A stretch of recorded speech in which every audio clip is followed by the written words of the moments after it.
Unmapped ভোটারদের এবার শেষ সুযোগ। ভোটার তালিকায় নাম আছে তা খতিয়ে দেখতে হবে। আনম্যাপড ভোটারদের শেষ সুযোগ, লিস্টে থাকার শেষ সুযোগ কমিশনের দাবি ভোটকর্মী ও বিএলও ঐক্য মঞ্চের। আনম্যাপড ভোটারদের ফরম্যাট দেওয়া হচ্ছে, তাতে 5 জন বৈধ ভোটার স্বাক্ষর করবেন, সঙ্গে বিএলও এবং ইআরও রাও কিন্তু স্বাক্ষর করবেন। যে খবর আপনাদের জানাচ্ছি, আনম্যাপড ভোটারদের শেষ সুযোগ, লিস্টে থাকার শেষ সুযোগ কমিশনের দাবি ভোটকর্মী ও বিএলও সংগঠনে। বিএলও ঐক্যমঞ্চের দাবি আনম্যাপড ভোটারদের ফরম্যাট দেওয়া হচ্ছে, তাতে 5 জন বৈধ ভোটার স্বাক্ষর করবেন এবং বিএলও ও ইআরওরাও সই করবেন। এসআইআর আবহে আনম্যাপড ভোটারদের শেষ সুযোগ। এবার আপনাদের শোনাবো বিএলও ঐক্যমঞ্চের সম্পাদক, তিনি কি বলছেন।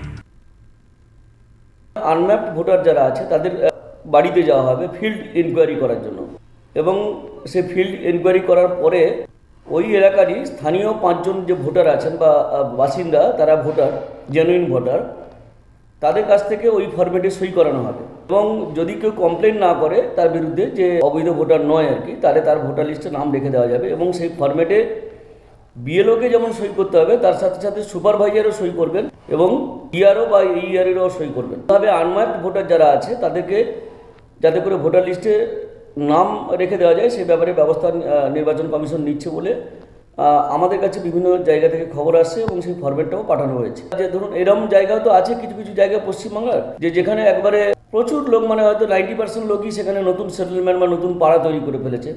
পুরনো কয়েকজন লোক হয়তো সেখানে আছে যাদের সঙ্গে 2002 সালের লিঙ্ক আছে। তাহলে সেখানে লোক যেহেতু অন্য জায়গা থেকে আসা, তাহলে সেখানে তাদের ব্যাপারে কমপ্লেন ওই স্থানীয় বাসিন্দা করতে পারবে কিনা, তারা অভিযোগ তুলতে পারবে কিনা, সেটা নিয়ে কিন্তু সন্দেহ আছে। স্বাভাবিকভাবে অবৈধ হওয়া সত্ত্বেও যদি দেখা যায় ওই এলাকার ম্যাক্সিমাম বাসিন্দা বা যারা আছে কাছাকাছি আর কি, তারা তাদের বিরুদ্ধে কিছু বলছেন না, তাহলে তাদের নামটা কিন্তু ভোটার লিস্টে থেকে যেতে পারে। এই প্রসঙ্গে রাজ্যের মন্ত্রী চন্দ্রিমা ভট্টাচার্য তিনি কি বলছেন, শোনাবো।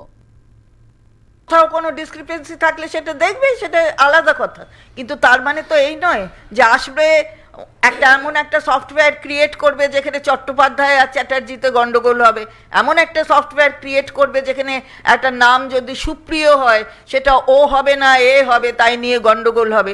যদি কোথাও কোনো কিছু হয়ে থাকে সেটা দেখবে, যদি সেটা লিগ্যাল হয়ে থাকে তাহলে দেখবে। মাননীয় মুখ্যমন্ত্রী তো কোথাও বলেননি যে ইলিগ্যালিটিকে সাপোর্ট করতে হবে, উনি বলেছেন বৈধ ভোটার যাতে অবৈধ না হয়। এবার আপনাদের শোনাবো কংগ্রেস নেতা অধীর রঞ্জন চৌধুরী এই বিষয়ে কি বলেছেন। এই পশ্চিমবঙ্গে রাজ্য সরকারের পক্ষ থেকে অবৈধ ভোটারকে ভোটার, আর নির্বাচন কমিশনের পক্ষ থেকে বৈধ ভোটারকে অবৈধ ভোটার, এই একটা খেলা চলছে। মাঝখান থেকে সুপ্রিম কোর্টের হস্তক্ষেপে সাধারণ মানুষের অধিকারটা সুপ্রতিষ্ঠিত হচ্ছে। বলছি, পশ্চিমবঙ্গ সরকার সংকটটাকে জিইয়ে রাখতে চাই এবং পশ্চিমবঙ্গ সরকার নিজের সংকট তৈরির একটা সবথেকে বড়